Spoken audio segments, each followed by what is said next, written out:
So guys, the installation of the Zap tool on the Pentest box on our VirtualBox will start first. Before you install it, you need to go to the machine, you need to shut down the machine, or because it's a Windows, you could actually, without shutting down, open Internet and Sharing Center, go to Internet, change adapter options, and uh, disable it for a while. I already disabled it actually, and I changed it. So I changed it just temporarily for NAT. Don't use the bridge adapter, okay? Because bridge adapter will be breached and you're gonna be in your network with something you don't want to do while installing so aggressive tools. So uh, actually what I did NAT network, so to be at least to have a layer of protection kind of the NAT network. So I need it because I need internet, right? Afterwards I just went to the site of the OWASP Zap, here it is, and downloaded the 64-bit installer. Here it is, it's already downloaded. Okay, I could clear here the downloads, I don't need them anymore. And the next thing I could do from here, now I need the Java. I need the Java. So actually, I already have it, the Java. But if you don't have it, you could go and download it from the Java site. That's how it looks, Java setup. I have something which is a little bit older, but it doesn't matter, really. You just need to install it. I'll try to install it. If it doesn't work like this, you copy and paste it on your desktop. And then you start it from within. You confirm and you finish the installation. So you just say install. I need Java because the program itself is Java based. So basically that's why you need it. Now here how the installation goes. Here once again the name of the file, Java setup 8U241. Now there will be a slightly newest version of this file for sure when you go and download it from the Java site, but that's how it looks like. So you need to have it on your desktop, and afterwards you need to simply just install it within your operating system. You could do it online. You could eventually open your browser and do install Java, and it will install it for you. Actually, online, since you have internet, then it will be almost the same speed like here. So let's first try to see if it's now working. It's supposed to be installed in the Pentest box. If the Java is missing, it won't start. Let me just see first if it's by any chance is not installed there. Wherever I downloaded it, it's in my downloads folder. I will just click twice and I'll start the installation of it. Okay, it doesn't, so it needs the GRE. So when I put here download GRE, I'll go and download it. I'll say Java download. I agree and start the free download, where it says here. Yeah, it's indeed starting the same file. Indeed, this is the page you need to go and see. I will put a link here for this one. Actually, here it is. This is the page you need to go and navigate to. I'll put a link once again. This is where you need to go, and from where you're gonna get it actually is this one.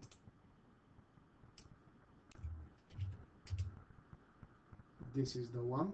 So I'll put a link on our document so you to be able to download it. You go a little bit down where it says, here it is, and you downloaded it for Windows. This is the one.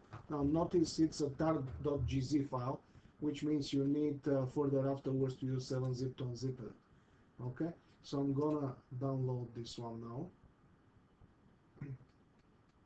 Now you need to have an account, but create an account is very easy actually. So you need to create your account here.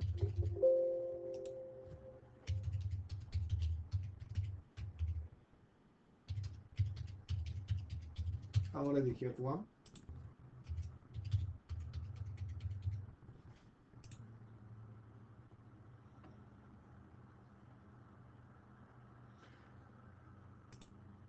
And I will save it.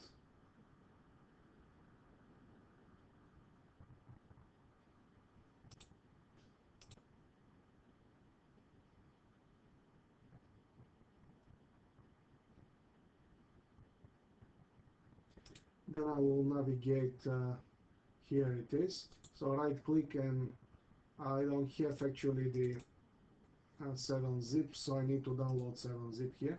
Indeed, it's already downloaded. Though what I'll do, I'll open my downloads folder, and I have it on T11 here, 7-zip. I'll copy it to my desktop, and now I'll paste it to my computer here. You see how useful it is to have the, I actually could install it from here. How useful is you guys to have bidirectional link with your computer. So go back to wherever it was here on the downloads, and I'll open this one.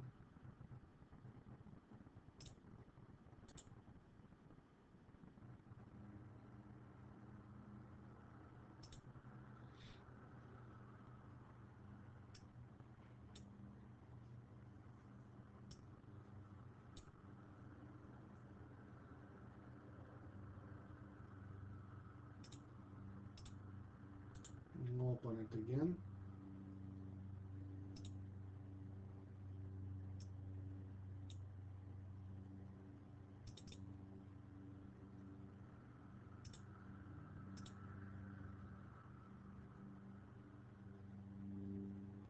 So now, as you see, guys, the installation goes fine. The problem indeed was I was the one which I showed it to you, this one. It's a 32-bit edition. You need to download the same one, but 64-bit edition. That's what was missing.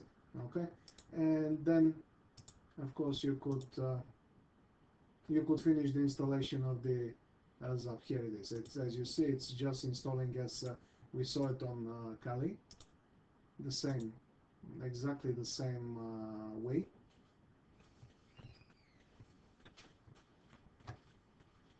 Now, so installation is done. I'll say finish on this, and let's first try it again from the pin test, even though I don't think it will be.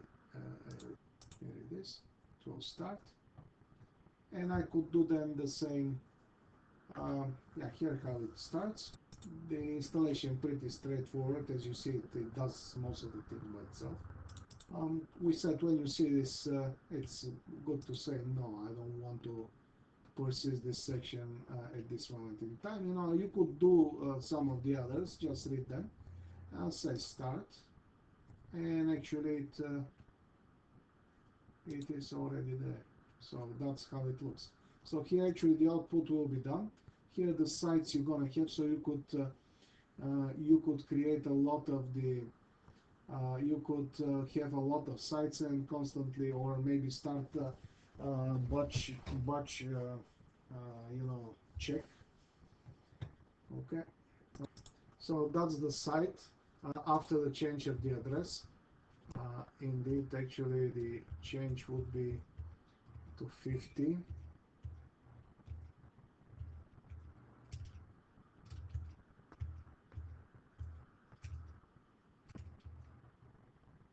Yeah, that's the one.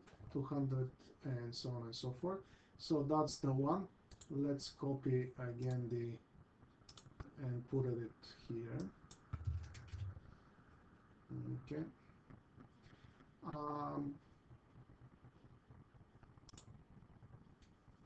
What I want to say, actually, if you click here on the plus sign on the output section, you could choose the active scans. So these are the scans which are mentioned here, but you have active scans actually which will combine all of them. And if you click on this small icon which appear here on the left side, you're gonna see the policies. Okay, and if I do add, I could add policies for the client browser, information gathering, injection. You see, these are all the injections. We're gonna go through them. SQL injection, cross-site script, and so on and so forth. Okay, but of course I could also go to the default policy, say modifier. I could see what at the moment, what actually the scan will do. That's how I'm gonna see what it is. Okay, so that's where I'm going to see what the scan actually does. Okay, I'm not gonna do anything. I'm just gonna use the default one at the moment. So I'll leave you guys to see a little bit more about this site. So actually what I would do, I copy and paste my then vulnerable web application, and I could say attack now. Okay, if I click attack, I'm not going to choose any of this additional thing. Oh, okay, I will choose the traditional spider. Say attack again.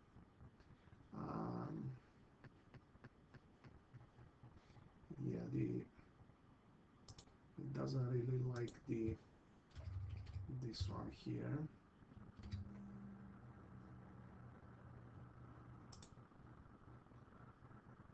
So as you see, it's finding out a lot of the scan will take a little bit of time, so I'll leave it for now like this, and I'll, it's an easy installation. As soon as you do the